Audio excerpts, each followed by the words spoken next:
പാർത്ഥ, നമുക്കൊരു നോവലിൻ്റെ ഒരു ഭാഗം വായിക്കാം. KR മീരയുടെ ആ മരത്തെയും മറന്നു മറന്നു ഞാൻ.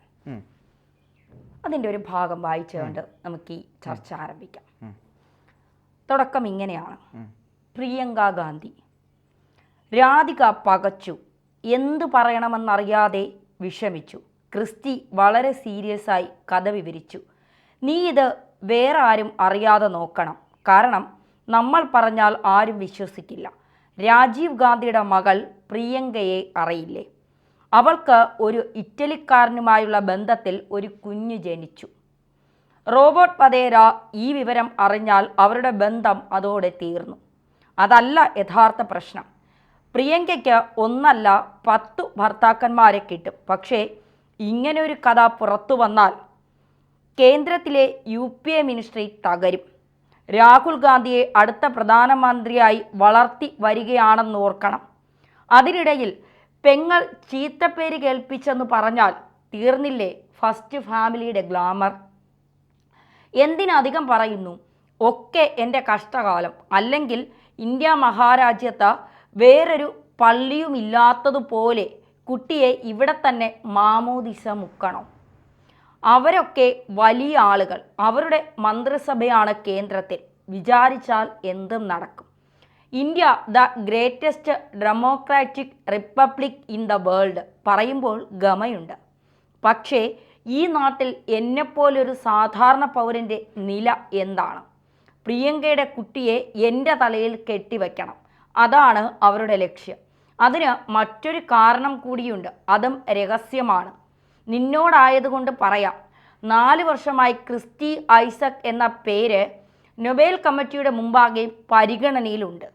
പ്രിയങ്കയ്ക്ക് നല്ല കോളായില്ലേ? ചുളുവിൽ ലോക നിലവാരമുള്ള ഒരു തന്തയെ കൊച്ചിന് അടിച്ചു മാറ്റാം. പ്രിയങ്കയുടെ കാര്യം ഓർക്കുമ്പോൾ വാസ്തവത്തിൽ സഹതാപമുണ്ട്.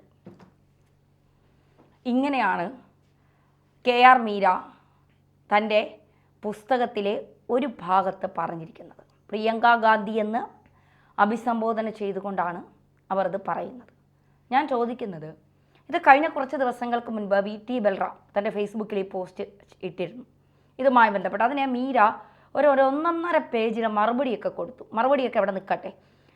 KR മീരയെ നമുക്കറിയാം, കഷായമൊക്കെ കൊടുത്ത് പുരുഷന്മാരെ കൊല്ലുന്നതിൽ വളരെ കുറ്റമൊന്നുമല്ല എന്ന് വലിയ രീതിയിൽ വർത്തമാനം പറഞ്ഞ KR മീര, ഇടതുപക്ഷ ചിന്താഗതിക്കാരിയായ KR മീര, താൻ എന്ത് പറഞ്ഞാലും രക്ഷിക്കാൻ ഇടതുപക്ഷത്ത് ആളുകളുണ്ട് എന്ന് പറയുന്ന KR മീര. ഞാൻ ചോദിക്കുന്നത്, പ്രിയങ്ക ഗാന്ധിക്ക് ഒരു ജാരസന്ധതയുണ്ട് എന്ന് KR മീര ഭാവനയിൽ പറഞ്ഞതാണെങ്കിൽ പോലും, അല്ലെങ്കിൽ ഇത് സത്യമാണോ അസത്യമാണോ അത് ഭാവനയാണെങ്കിൽ പോലും, പ്രിയങ്ക ഗാന്ധിക്ക് ചോദിക്കാനും പറയാനും ഇവിടെ ആരും ഇല്ലേ? കോൺഗ്രസ്സുകാർ പോലും ഇല്ലേ? ഇനി ഏതെങ്കിലും CPMൻ്റെ വനിതാ നേതാവിനെക്കുറിച്ച് ഏതെങ്കിലും കോൺഗ്രസ് അനുഭാവമുള്ള ഏതെങ്കിലും എഴുത്തുകാരിയാണ് ഇതുപോലെ എഴുതിയത് എങ്കിൽ KR മീര അടക്കമുള്ളവർ വടിവാളുമായി മുന്നിൽ നിൽക്കില്ലേ? അപ്പോൾ KR മീര രക്ഷിക്കാൻ ഇടതുപക്ഷത്തെ നേതാക്കളുള്ളത് കൊണ്ട്, KR മീര ഇടതുപക്ഷക്കാരി ആയതുകൊണ്ടും, KR മീര പ്രിയങ്ക ഗാന്ധിയെക്കുറിച്ച് എന്ത് മോശം പറഞ്ഞാലും അതിവിടെ ചോദിക്കാനും പറയാനും ആരുമില്ല. കോൺഗ്രസ്സുകാർ പോലും ഇല്ല എന്നുള്ളതാണ് യാഥാർത്ഥ്യം. അങ്ങനെയല്ലേ കണക്കാക്കേണ്ടത്? അല്ല, ഈ കാര്യത്തിൽ ഇത് കേൾക്കുമ്പോൾ നമ്മൾ ആലോചിക്കുന്നത്, ഒരാൾക്ക് ഇവിടെ നോവൽ എഴുതാനോ കഥ എഴുതാനോ മറ്റെന്ത് എഴുതാനോ ഇവിടെ സ്വാതന്ത്ര്യമുണ്ട്. നമ്മുടെ ഭരണഘടനയ്ക്ക് ഉള്ളിൽ നിന്നുകൊണ്ട് എഴുതാനുള്ള സ്വാതന്ത്ര്യമുണ്ട്. പക്ഷേ ഇന്ത്യയുടെ ഒരു പ്രധാനപ്പെട്ട രാഷ്ട്രീയ പാർട്ടിയുടെ മുകളിലിരിക്കുന്ന, തലപ്പത്തിരിക്കുന്ന, ഇന്ത്യക്ക് വേണ്ടി അവരുടെ മുത്തശ്ശനായാലും അവരുടെ അച്ഛനായാലും അങ്ങനെ അമ്മൂമ്മയായാലും ഒക്കെ ഇന്ത്യക്ക് വേണ്ടി നിന്ന ആളുകളാണ്. അവർ നമ്മുടെ പ്രധാനമന്ത്രി ആയിരിക്കുമ്പോഴാണ് അവർ മരണപ്പെട്ടത്. അതൊക്കെ നമ്മൾ ആലോചിക്കേണ്ട കാര്യം. നമുക്ക് രാഷ്ട്രീയ വിമർശനങ്ങളുള്ള സമയത്തും ഞാൻ പലപ്പോഴും പറയുന്നത്, LTT ഭീകരന്മാർ ശ്രീപെരുമ്പത്തൂർ വെച്ച് രാജീവ് ഗാന്ധിയെ പൊട്ടിത്തെറിപ്പിച്ചപ്പോഴും രാജ്യത്തിന് വേണ്ടി തന്നെയാണ് അദ്ദേഹം മരണപ്പെട്ടത് എന്ന് പറയാം. ഒരുപാട് അഭിപ്രായ വ്യത്യാസങ്ങൾ കോൺഗ്രസുമായിട്ടൊക്കെ ഉണ്ട്. അതൊക്കെ അവിടെ നിൽക്കട്ടെ. ഇത്തരത്തിലൊരു കാര്യം ഇവരുടെ ഫാമിലി എന്നല്ല, ഇന്ത്യയിലെ ഏതൊരു പൗരയായിക്കോട്ടെ അവരെ പറ്റി പേരെടുത്ത് വെച്ച് ഞാനൊരു നോവൽ എഴുതുകയാണ്. അത് നോവൽ എഴുതുമ്പോൾ അവരുടെ ആത്മാഭിമാനത്തെ ചോദ്യം ചെയ്യുന്ന തരത്തിൽ ഞാനൊരു കഥയുണ്ടാക്കുകയാണ്. എന്ത് അടിസ്ഥാനത്തിലാണ് ഞാനിങ്ങനെ ചെയ്യുന്നത് എന്നൊരു കാര്യമില്ലേ ഇവിടെ? അതെ, അല്ലെങ്കിൽ തന്നെ KR മീര എവിടെ നിൽക്കുന്നു, പ്രിയങ്ക ഗാന്ധി എവിടെ നിൽക്കുന്നു? 70 വർഷം രാജ്യത്തെ സേവിച്ച ഒരു പാർട്ടിയുടെ കൊച്ചുമകൾ എന്നതിനപ്പുറം വയനാട് നിന്ന് ജയിച്ച ഒരു MP ആണ്, ഒരു ജനപ്രതിനിധിയാണ്. അതിലൊക്കെ ഉപരി ഒരു ഭാര്യയാണ്, ഒരു മകളാണ്, ഒരു സഹോദരിയാണ്, 2 മക്കളുടെ അമ്മയാണവർ. അവരെയാണ് നമുക്ക് വിമർശിക്കാം. രാഹുൽ ഗാന്ധിയെ വിമർശിക്കാം, സോണിയാഗാന്ധിയെ വിമർശിക്കാം, നല്ലപോലെ വിമർശിക്കാം, പ്രിയങ്ക ഗാന്ധി വിമർശിക്കാം, എന്തിന് ഇന്ദിരാഗാന്ധിയെ വിമർശിക്കാം, ജവഹർലാൽ നെഹ്റുവിനെ വിമർശിക്കാം, രാജീവ് ഗാന്ധി വിമർശിക്കാം, സഞ്ജയ് ഗാന്ധിയെ വിമർശിക്കാം, മേനകാ ഗാന്ധി വിമർശിക്കാം, വരുൺ ഗാന്ധി വിമർശിക്കാം, എല്ലാവരെയും നമുക്ക് വിമർശിക്കാം. പക്ഷേ ആ വിമർശനങ്ങൾ എഴുത്തിലൂടെ ഇത്തരം തെമ്മാടിത്തരങ്ങളായി അതിര് കടക്കുമ്പോഴാണ് നമ്മളവിടെ ശബ്ദം ഉയർത്തേണ്ടത് എന്നുള്ളതാണ്. അല്ലേ? അതെ, തീർച്ചയായിട്ടും. ഇതിൽ യഥാർത്ഥത്തിൽ VT ബൽറാമെങ്കിലും ഈ ഒരു പോസ്റ്റ് ഇട്ടല്ലോ എന്നാണ് ഞാൻ ആലോചിക്കുന്നത്. കാരണം VT ബൽറാമുമായിട്ട് പലപ്പോഴും പല അഭിപ്രായ വ്യത്യാസങ്ങളും ഉള്ള ഒരാളാണ് ഞാൻ. അദ്ദേഹം ചില സെലക്റ്റീവ് കാര്യങ്ങൾ മാത്രമാണ് പോസ്റ്റ് ചെയ്യുന്നത് എന്ന് പറയുന്ന ഒരാളാണ് ഞാൻ. പക്ഷേ അദ്ദേഹം നല്ല നേതാവാണ് എന്നും കൂടി എനിക്ക് തോന്നിയിട്ടുണ്ട് പലപ്പോഴും. പക്ഷേ VT ബൽറാം KR മീരയ്ക്ക്, അതായത് കോൺഗ്രസിനെതിരെ KR മീര ഇറങ്ങിയത് മഹാത്മാഗാന്ധിയെ ഇല്ലാതാക്കാൻ കോൺഗ്രസ് ശ്രമം നടത്തിയെന്ന് പറഞ്ഞുകൊണ്ടാണ് ഈ അടുത്ത് വലിയ വിമർശനങ്ങൾ KR മീരയ്ക്കെതിരെ വന്നത്. അതിൻ്റെ പശ്ചാത്തലത്തിലെങ്കിലും ഈ ഒരു കാര്യം VT ബൽറാം ഫേസ്ബുക്കിൽ ഇടാൻ കാണിച്ച ധൈര്യത്തിന് ഒരു സല്യൂട്ട് കൊടുക്കേണ്ടതാണ്. കാരണം ഈ പ്രിയങ്ക ഗാന്ധിയെ പോലെ ഒരാളെ ഇത്തരത്തിലൊരു തെമ്മാടിത്തരം പറഞ്ഞിട്ട്, ഇത്തരമൊരു തെമ്മാടിത്തരം എഴുതി പിടിപ്പിച്ചിട്ട് ഈ കേരളത്തിൽ ആവിഷ്കാര സ്വാതന്ത്ര്യവും വലിയ എഴുത്തുകാരിയാണ്, പിന്നെ ഈ ഫെമിനിസ്റ്റാണ് എന്നൊക്കെ പറഞ്ഞ് നടക്കുന്നതിൽ എന്താണ് അർത്ഥമുള്ളത്? നിങ്ങൾ ഫെമിനിസ്റ്റ് ആണെങ്കിൽ നിങ്ങൾ ആദ്യം നീതി കൊടുക്കേണ്ടത് നിങ്ങളുടെ വർഗത്തിൽപ്പെട്ട സ്ത്രീകൾക്ക് തന്നെയല്ലേ?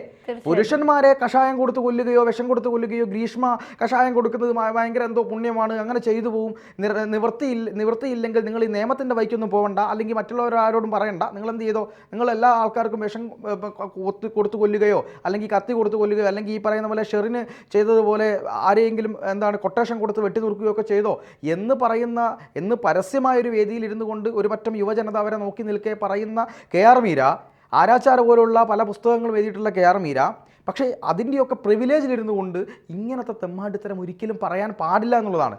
ഇതിനെ ധന്യ ചോദിച്ചതാണ്. VD സതീശൻ വായിക്കുന്ന ആളാണ്, പ്രതിപക്ഷ നേതാവാണ്. അതുപോലെ തന്നെ അതെ, എനിക്കതാണ് സംശയം. കാരണം K സുധാകരനുണ്ട്, നല്ല മറുപടി പറയുന്ന ആളാണ്. ഈ ഇവിടെയുള്ള രാഹുൽ മാങ്കൂട്ടമുണ്ട്, ഷാഫി പറമ്പിലുണ്ട്. ഇവരൊക്കെ എന്തുകൊണ്ടാണ് സംസാരിക്കാത്തത്? ഒന്നുകിൽ ഇവരൊക്കെ വളരെ പുച്ഛത്തോടെ ഇത് അവഗണിച്ച് കളഞ്ഞിരിക്കും, ഒന്നുകിൽ അല്ലെങ്കിൽ ഇവരൊക്കെ മൗനമായിരിക്കും. കാരണം സാംസ്കാരിക കേരളം ഇവർക്കെതിരെ തിരിയുമോ എന്നുള്ള ഭയം കൊണ്ടോ, KR മീരയെ വിമർശിച്ചാൽ ഞങ്ങൾ എന്തോ മോശക്കാരാകുമെന്നുള്ള ഭയം കൊണ്ടോ ഇവർ പിന്തിരിഞ്ഞിരിക്കുന്നു. കാരണം കോൺഗ്രസിനെ KR മീര ഈ രീതിയിലൊരു കാര്യം പറഞ്ഞിട്ട് പോലും കോൺഗ്രസ്സുകാർ അന്ന് വളരെ തുച്ഛമായൊരു ചില പ്രകടനങ്ങളൊക്കെ നടത്തി. BRM ഷഫീറോ അങ്ങനത്തെ ആളുകളൊക്കെ കുറച്ച് പ്രതിഷേധിച്ചു എന്നത് മാത്രമാണ് എനിക്ക്. അബിൻ വർക്കി അദ്ദേഹമൊക്കെ വളരെ കൃത്യമായിട്ട് പ്രതികരിച്ചു. പക്ഷേ ഈ നിലയ്ക്ക് ഒരു കാര്യം പറയുമ്പോൾ ഒരു സ്ത്രീയുടെ ആത്മാഭിമാനത്തെയാണ് ചോദ്യം ചെയ്യുന്നത്. 2, ഈ പ്രിയങ്ക ഗാന്ധിക്ക് ഗർഭമുണ്ട്, കുഞ്ഞുണ്ട് എന്നൊക്കെ പറയുമ്പോൾ അവരുടെ നോവലിൽ എഴുതി രാജീവ് ഗാന്ധിയുടെ മകളാണ് എന്നൊക്കെ പറയും. ഇവർക്ക് എന്താണ് അവകാശം? ഇതാണോ ആവിഷ്കാര സ്വാതന്ത്ര്യം? രണ്ടാമത്തെ കാര്യം എന്ന് പറയുന്നത്, ഈ പ്രിയങ്ക ഗാന്ധിക്ക് കുഞ്ഞുണ്ടാവാതിരിക്കുകയോ എന്ത് വേണമെങ്കിലും ആയിക്കോട്ടെ, അതിൽ ഇവർക്ക് എന്താണ് കാര്യം? ഫെമിനിസം പറയുന്ന ആളല്ലേ ഇവർ സ്ത്രീയുടെ പക്ഷത്ത് നിൽക്കുന്ന ആളല്ലേ ഇവർ തന്നെയാണ് ഈ തമ്മാടിത്തരം എഴുതി കൂട്ടുന്നത് എന്നുള്ളതല്ലേ? എന്തെങ്കിലുമൊക്കെ നറേഷൻ ഉണ്ടാക്കുക, അതിൻ്റെ പേരിൽ ആളുകളെ തെറ്റിദ്ധരിപ്പിക്കുന്ന വിധത്തിൽ കാര്യങ്ങൾ പറയുക. ഇനി ഇവർ എന്താണ് ഇതിലൂടെ ഉദ്ദേശിച്ചത് എന്ന് ആ പുസ്തകം വായിക്കുന്ന ആളുകൾക്ക് പോലും മനസ്സിലാവില്ല. ഞാൻ ഒരു കാര്യം പറഞ്ഞ് അവസാനിപ്പിക്കുക. KR മീര പ്രിയങ്ക ഗാന്ധിയുടെ മുന്നിൽ ഒന്നുമല്ല, ഞാൻ അങ്ങനെ പറയും, കേസാണ്, ഒന്നുമല്ല. പക്ഷേ കോൺഗ്രസ്സുകാർക്ക് കുറച്ചെങ്കിലും ധൈര്യമുണ്ടെങ്കിൽ KR മീരയ്ക്കെതിരെ നിങ്ങൾ മാനനഷ്ടത്തിന് കേസ് കൊടുക്കണം. ഇനി ഒരു സ്ത്രീയെക്കുറിച്ചും ഒരു അമ്മയെക്കുറിച്ചും ഒരു ഭാര്യയെക്കുറിച്ചും ഒരു മകളെക്കുറിച്ചും ഇത്രയും മോശമായി KR മീര ആവിഷ്കാര സ്വാതന്ത്ര്യം നടത്തരുത്.